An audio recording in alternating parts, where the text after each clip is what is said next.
ఘోర వార్తాలోకంకు స్వాగతం. ఈనాటి ముఖ్యాంశాలు: క్లాడియాకు ఆర్థిక నోబెల్, గాజాపై నిప్పుల వర్షం, మానసిక ఆరోగ్యం సార్వత్రిక మానవ హక్కుగా ఈ ఏడాది ప్రచారం, ప్రకృతి వ్యవసాయంలో ఏపీ దిక్సూచి, అమెరికా వెళ్లి వచ్చిన విద్యార్థులతో సమావేశమైన ముఖ్యమంత్రి వైఎస్ జగన్మోహన్ రెడ్డి. ఇక గర్భిణులకు నిశ్చింత, ఆరోగ్యశ్రీ పథకం కింద ఉచితంగా టిఫా అల్ట్రాసౌండ్ స్కాన్. 5 రాష్ట్రాల్లో ఎన్నికలకు షెడ్యూల్. మనం తీసుకునే కార్బోహైడ్రేట్స్లో ఏవి మంచివి, ఏవి చెడ్డవి? ఈరోజు వార్తలను చూద్దాం. క్లాడియాకు ఆర్థిక నోబెల్.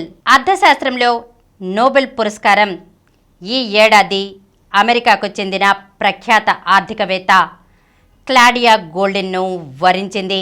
నోబెల్ అవార్డులిచ్చే రాయల్ స్వీడిష్ అకాడమీ సోమవారం ఈ మేరకు ప్రకటించింది. శ్రామిక రంగంలో లైంగిక అంతరాలపై అవగాహనను మరింతగా పెంచే దిశగా చేసిన సమగ్ర అధ్యయనాలకు గాను ఆమెను ఈ అవార్డుకు ఎంపిక చేసినట్లు కమిటీ పేర్కొంది. గ్లాడిన్ పరిశోధన నేరుగా పరిష్కారాలు చూపించేది కాదు, ఎప్పటినుంచో ఉన్న ఈ సమస్యను పరిష్కరించేందుకు విధానకర్తలకు మెరుగైన మార్గాలు సూచిస్తుంది. అంతరాలకు కారణాలను పట్టి చూపుతుంది. అవి కాలానుగుణంగా ఎలా మారుతూ వస్తున్నాయో వివరిస్తుంది అని వివరించింది. గడిచిన 100 ఏళ్లలో సంపన్న దేశాల్లో మహిళల్లో సంపాదన పరులు మూడింతలైన లైంగిక అంతరాలు అలాగే ఉన్నాయి. వీటి మూలాలు తదితరాలపై గోల్డెన్ పరిశోధనలు లోతైన వివరాలు అందించాయి అని తెలిపింది. 77 ఏళ్ల గ్లాడిన్ గత 200 ఏళ్లలో కార్మిక రంగంలో మహిళల భాగస్వామ్యం తదితరాలపై లోతుగా పరిశోధనలు చేశారు. ఆర్థిక వృద్ధి ఎంతగా పెరుగుతున్నా మహిళల వేతనాలు పురుషుల స్థాయిలో ఎప్పుడూ పెరగలేదు.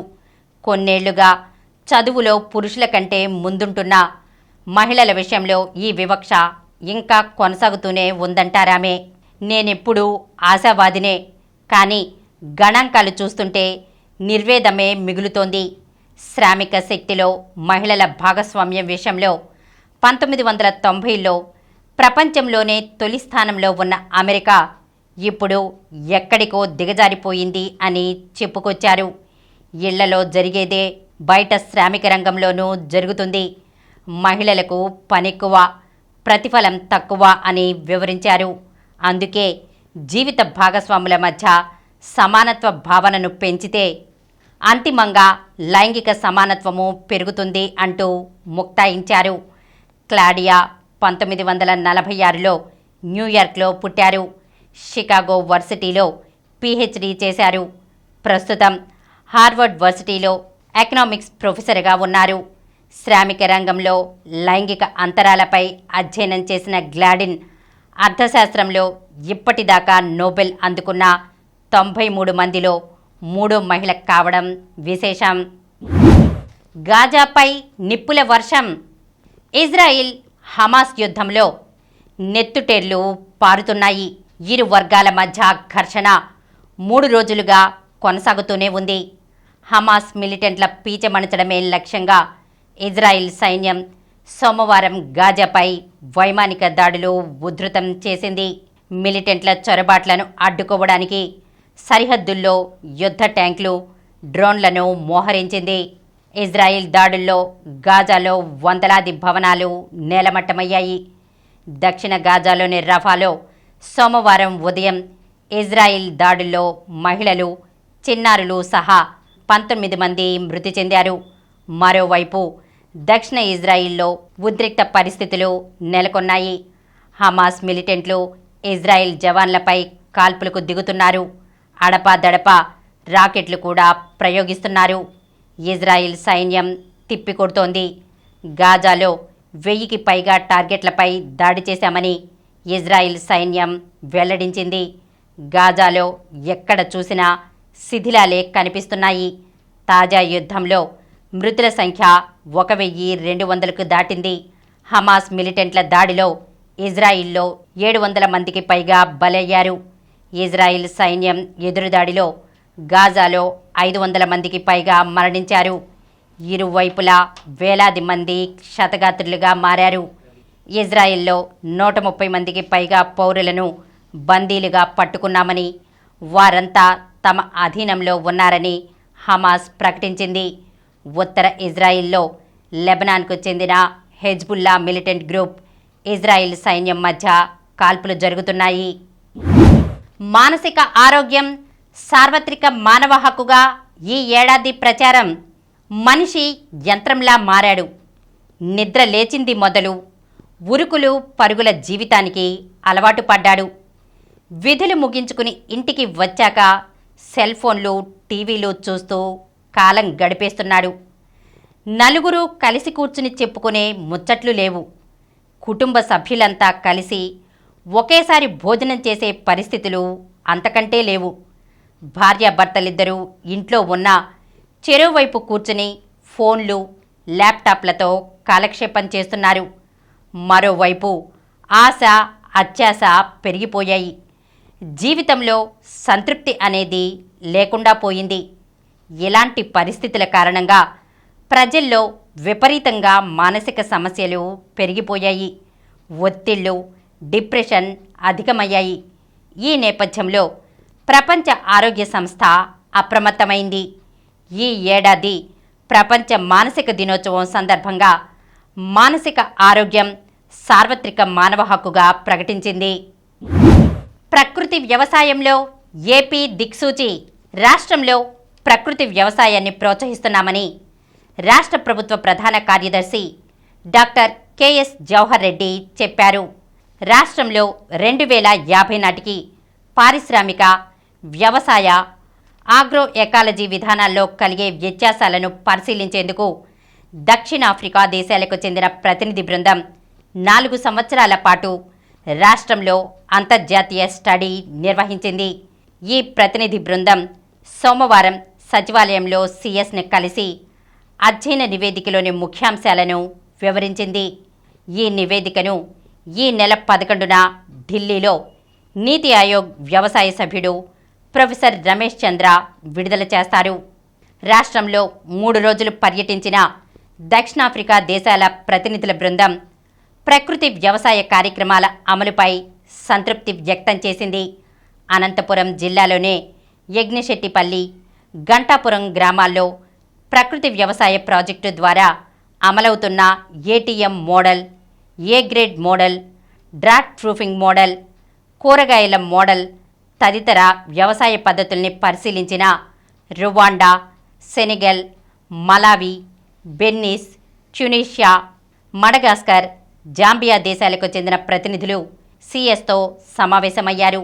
ఈ సందర్భంగా సీఎస్ మాట్లాడుతూ ప్రస్తుతం రాష్ట్రంలో కొంతమేర నెలకొన్న వర్షాభావ పరిస్థితులు ఆహార ఉత్పత్తి విధానాన్ని ప్రభావితం చేసే అవకాశం ఉందని తెలిపారు. ప్రకృతి వ్యవసాయం చేసే రైతులకు ఉత్పత్తి ఖర్చులు తగ్గాయని చెప్పారు. ప్రకృతి వ్యవసాయాన్ని విస్తృతంగా అమలు చేస్తున్న ఆంధ్రప్రదేశ్ రాష్ట్రం దేశానికి దిక్సూచి కానుందన్నారు. ప్రకృతి వ్యవసాయంలో సమగ్ర సుస్థిర వ్యవసాయం సాధ్యమవుతుందని చెప్పారు. అమెరికా వెళ్లి వచ్చిన విద్యార్థులతో సమావేశమైన ముఖ్యమంత్రి వైఎస్ జగన్మోహన్ రెడ్డి ప్రపంచంతో పోటీ పడితేనే మన బతుకులు మారతాయని సీఎం వైఎస్ జగన్మోహన్ రెడ్డి ఉద్ఘాటించారు. పేదరికం సమసిపోవాలంటే దానికి విద్య ఒక్కటే మార్గమని తెలిపారు. ఐక్యరాజ్యసమితి సదస్సులో పాల్గొనడానికి 10 మంది ప్రభుత్వ పాఠశాల విద్యార్థులు గత నెలలో 15 రోజుల పాటు అమెరికాలో పర్యటించిన సంగతి తెలిసిందే. ఈ నేపథ్యంలో వారంతా సోమవారం తాడేపల్లిలోని క్యాంప్ కార్యాలయంలో ముఖ్యమంత్రిని కలిశారు. ఈ సందర్భంగా ఆయన విద్యార్థులతో ప్రత్యేకంగా మాట్లాడారు. అమెరికా పర్యటన ద్వారా గ్లోబల్ ప్లాట్ఫామ్ పైకి వెళ్లడానికి మీకు ఈ అనుభవాలు ఉపయోగపడతాయి. ప్రపంచ స్థాయికి ఎదగాలన్న కోరిక మీకు మరింత గట్టిపడుతుంది. ఈ పర్యటన మీ మనసులో ఒక ముద్ర వేస్తుంది. ప్రపంచం ఎలా ఉంది, మనం ఎక్కడ ఉన్నాం, ఎంత వెనుకబడి ఉన్నాం అనేది అర్థమవుతుంది. ప్రపంచం వేగంగా పరుగులు తీస్తోంది. మనం చాలా వెనుకబడి ఉన్నాం. ప్రపంచంతో మనం పోటీపడి నిలబడాలి. అప్పుడే మన బతుకులు మారతాయి. ఇందుకు చదువు ఒక్కటే సాధనమని విద్యార్థులకు సీఎం వైఎస్ జగన్ దిశానిర్దేశం చేశారు. విద్య అనే సాధనం ద్వారా పెద్ద పెద్ద కలలను కనాలని సూచించారు. ఆ కలల నుంచే వాస్తవాలు సాకారం అవుతాయన్నారు. ఇక గర్భిణులకు నిశ్చింత. ఆరోగ్యశ్రీ పథకం కింద ఉచితంగా టిఫా, అల్ట్రాసౌండ్ స్కానింగ్లు. నవమాసాలు మోసి కన్న బిడ్డకు గ్రహణం మొర్రి, గుండెలో రంధ్రం, కాళ్ళు చేతులు వంకరగా ఉండడం, నయం కాని వ్యాధులు ఉంటే ఆ తల్లి పడే బాధ వర్ణనాతీతం.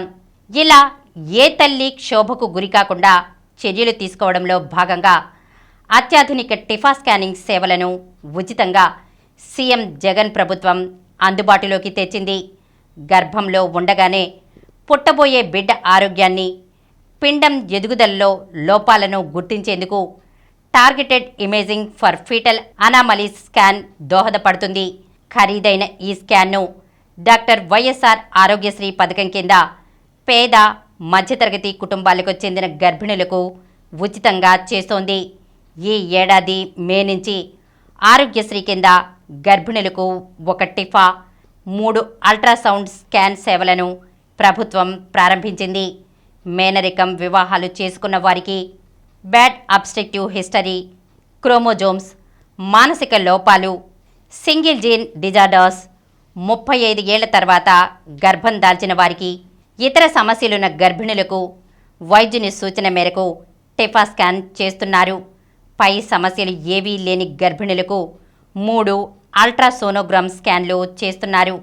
ఇలా ఇప్పటి వరకు 1500 మందికి పైగా గర్భిణులు ఉచిత టిఫా, అల్ట్రాసౌండ్ స్కానింగ్ సేవలు పొందారు. 5 రాష్ట్రాల్లో ఎన్నికలకు షెడ్యూల్. 5 రాష్ట్రాల ఎన్నికలకు నగారా మోగింది. కేంద్ర ఎన్నికల సంఘం ప్రధాన కమిషనర్ రాజీవ్ కుమార్ సోమవారం షెడ్యూల్ ప్రకటించారు. ఎన్నికల కమిషనర్లు అనూప్ చంద్ర పాండే, అరుణ్ గోయల్లతో కలిసి ఆయన ఢిల్లీలో విలేకరులతో మాట్లాడుతూ వివరాలు వెల్లడించారు.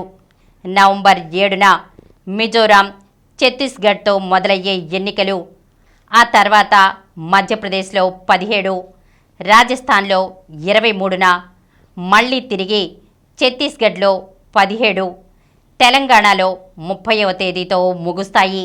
డిసెంబర్ 3న ఫలితాలు వెలువడతాయి. వామపక్ష తీవ్రవాద ప్రాబల్యం ఉన్న ఛత్తీస్గఢ్లో మాత్రమే 2 దశల్లో పోలింగ్ నిర్వహించనున్నారు.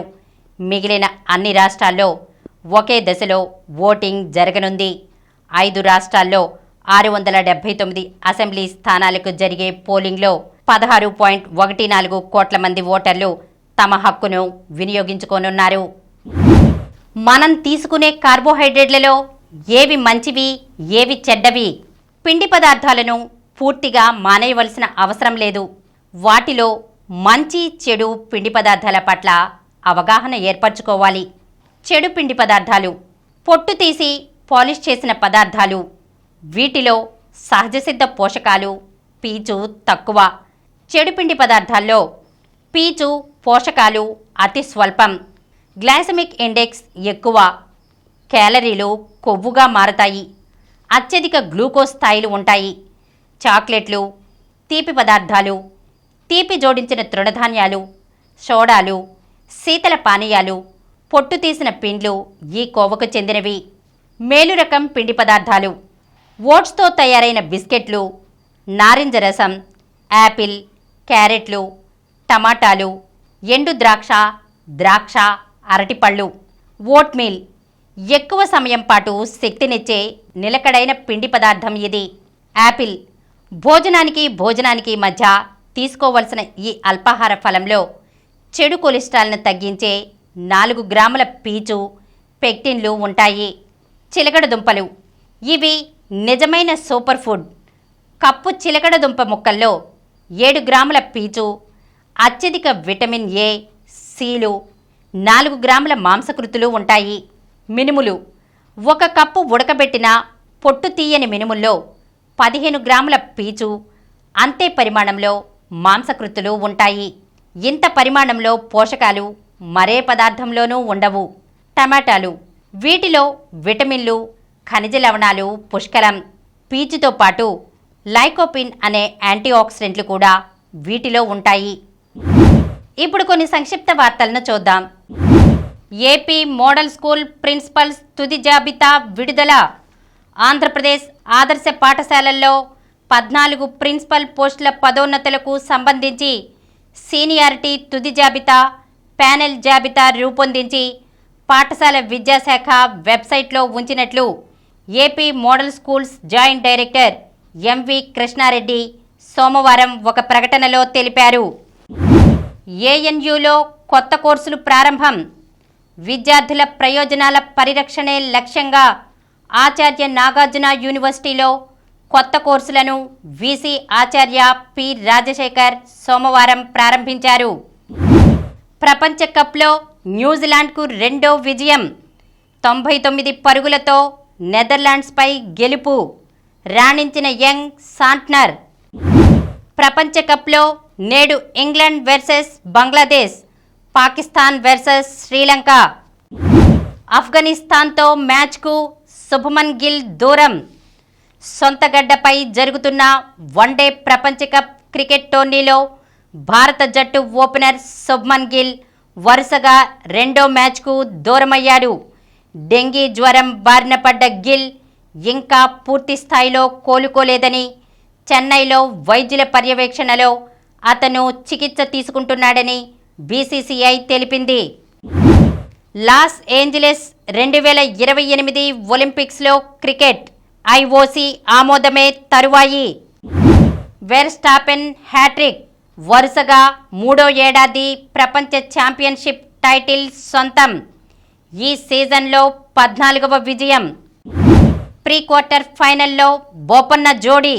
Shanghai open ATP masters 1000 tennis టోర్నీలో రోహన్ బోపన్న, మాథ్యూ ఎబ్డెన్ జోడీ శుభారంభం చేసింది. చైనాలో జరుగుతున్న ఈ టోర్నీలో పురుషుల డబుల్స్ తొలి రౌండ్లో బోపన్న, ఎబ్డెన్ ద్వయం 6-4, 6-3తో మిడిల్ కూప్ ఆండ్రియా మీస్ జంటపై గెలిచింది. మరిన్ని వార్తా విశేషాలతో రేపటి గోరా వార్తాలోకంలో కలుద్దాం.